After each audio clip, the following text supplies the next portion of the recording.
Hi, I'm Jacob Aldridge, Director of Strategic Advisory here at Business Depot. Today we're talking about wealth, and the Wealth Quadrant Framework for business owners. When I sit down with business owners, whether at the start of their business journey or towards the end, maybe they're starting to think about selling, one of the key questions I always want to know is, what's your number?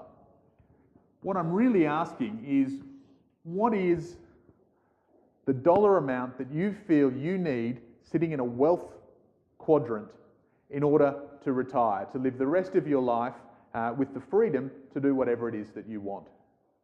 Interestingly enough, when we analyse it, for most business owners, that number actually ends up being a whole lot smaller. In fact, recently I had a conversation with a business owner where we went through this and realised that based on the valuation of his current business, he had already in fact reached the number that he wanted to live on forever. Here's the conversation and a little bit more of the structure behind it. So this framework is what we call the wealth quadrants. What we're looking at is 4 different types of money and financial assets that sit within your life. Some of them are volatile, they're short-term, up and down and unpredictable. Some are a lot more stable. Similarly, some will provide an income and some are more equity-based. Most of us start our life in the job quadrant. And even many small and micro business owners are still actually sitting in the job quadrant. Their income is volatile. They're not really confident about what revenue they're going to have coming in 3, 6, 9, 12 months' time. This is a quadrant that is inherently built with anxiety and anxiousness. The reason we as business owners put up with that anxiety is because we believe that we're building something of wealth for the longer term. We're optimistic that one day we'll be able to sell this business and as a result all of those years of anxiety and volatile income won't matter because we will have that wealth. Of course, up in the wealth quadrant there are other forms of equity that you could be building. Investment properties, portfolio of diversified index funds, shares, bonds, those kind of things.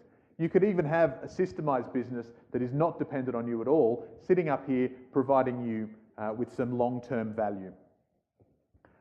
So in building your business, what we're really looking to do is take that volatility and uncertainty and create systemisation and stability. We've got a lot of different processes we go through depending on exactly what your number is. There are other ways, of course, to build equity wealth. Flipping houses, investment properties, property development, day trading are all different ways that people create short-term volatile equity opportunities. But what you're really looking for from this wealth quadrant is an idea of what freedom is for you. At the end of the day, your financial situation is not an end of itself. It's a means to an end. It creates the freedom and choice that you want for your family for the long term. What I encourage you to do is have a think about what you actually need to live on each year in order to fund the lifestyle that you want. And really think about it. This is one of the benefits of doing a budget, is that you'll often find that a lot of the gut feel assumptions we make about what we need to live on are rounded up. It's much, much bigger. Particularly when you look at things like paying off a house, no more school fees for children, and even just the day-to-day commuting and lifestyle costs that you may have built in while you're running the business. You may actually find that freedom to travel, to be philanthropic, to do things that you want to do with your time actually costs a lot less than you currently need for your lifestyle. Now we take this figure and we relate it back to the wealth quadrant, your net worth. And there's a body of research that suggests, to be safe, you can draw 4% of your net worth every year to fund that lifestyle. In other words, if you need $40,000 a year, you need $1 million in net wealth. 1 million times 4% equals 40,000. Now that's a medium risk approach. People with a low risk appetite would treat that as 3%. They actually need more up here because they're drawing a lesser amount each year.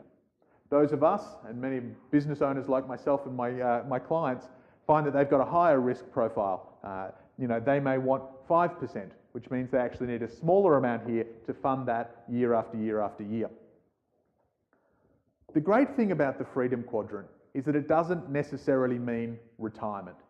In fact, I, like many business owners I know, have no plans to retire in the traditional sense. However, what we want to do is make sure that we have choice, freedom, and flexibility in our life. As long as our business keeps us sitting in the job quadrant, volatile, uncertain, a little bit anxious, we struggle to see the opportunities and the dreams that are sitting in front of us. When I work with my clients, it's not just about helping their business for the short term, it's helping create their long-term wealth so that they can live the life that they really want to live